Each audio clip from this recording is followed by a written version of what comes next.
On May 21st, the OSCE Office for Democratic Institutions and Human Rights opened an observation mission for the June 28 parliamentary elections in Mongolia, following an invitation from the national authorities of Mongolia.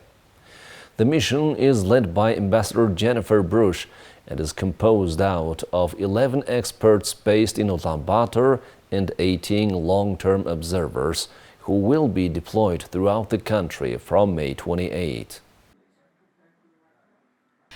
The OSCE Office for Democratic Institutions and Human Rights has also requested 250 short-term observers to arrive shortly before the election day. The mission will assess the local election for its compliance with the OSCE commitments and other international obligations and standards for democratic elections, as well as with national legislation. Elections are the temple of democracy, a forum where every citizen of Mongolia, man and woman, young and old, rich and poor, can determine the destiny of your country. Elections are not a privilege, they are a right. We look forward to observing Mongolia's government officials, politicians, civil society and media outlets inform Mongolia's citizenry of their rights and providing an infrastructure so that every eligible voter can go to the polls on election day and make his or her choice for Mongolia's parliament, Mongolia's future. Democracy is hard. You can never take it for granted.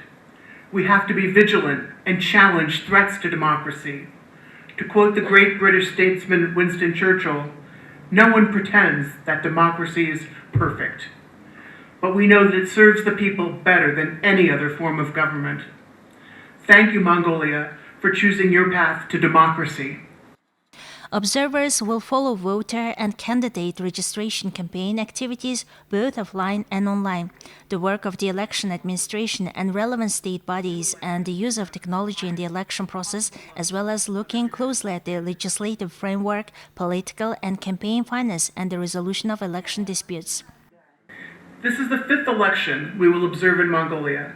We have observed every election since the country became the 57th OSCE participating state in 2012, except for the 2020 parliamentary elections, which we did not observe due to the public health considerations and COVID-19 travel restrictions. Let me give you some information about our mission.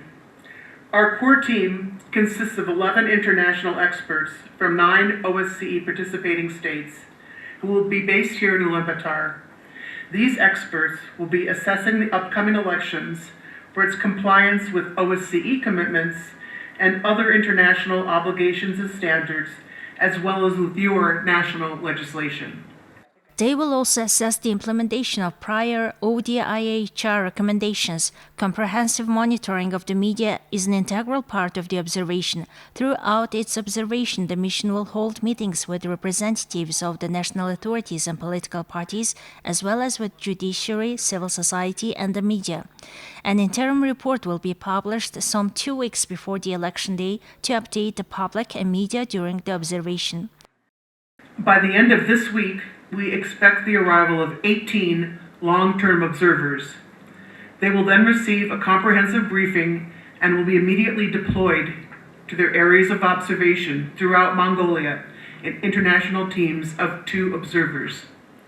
In addition to the long-term observers, we're requesting 250 short-term observers from OSCE participating states. The final number of short-term observers will depend on the number of secondments by the states. Short-term observers will arrive shortly before Election Day and will be deployed in multinational teams of 2 throughout the country. They will follow all Election Day proceedings, the voting, counting of ballots, and tabulation of results. After Election Day, the mission will stay in the country until 9 July to follow the post-election developments. On Election Day, the ODIHR Election Observation Mission will observe the opening of polling stations, voting, the counting of votes, and the tabulation of results. The day after the election, the mission's preliminary findings and conclusions will be presented at a press conference. A final report assessing the entire election process and containing recommendations will be published about 2 months after the end of the election process.